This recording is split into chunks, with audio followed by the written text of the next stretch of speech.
तिच्या मागे daily crazy तरी Y so shy shy shy.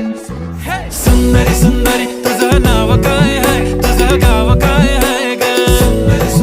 अरे सुंदरी सुंदरी तुझं नाव काय आहे, तुझं गाव काय आहे ग. अरे सुंदरी सुंदरी तुझं नाव काय आहे, तुझं गाव काय आहे ग. ती ओजी एकदम फाईन आहे आणि थोडीशी डिवाइन आहे. कशी लाजते बघून आयना आणि चेहऱ्यावरती शाईन आहे. खानदानी ग्रॅटिट्यूड ॲटिट्यूड ॲटिट्यूड पुरा एशियाना चौथ किलं स्टाईल केलं मूड. तिच्या समोर फिक्क गोल्ड आहे, बोलायला पक्की बोल्ड आहे. खरंच खूपच सुंदर आहे. सुंदरी सुंदरी तुझं नाव काय आहे,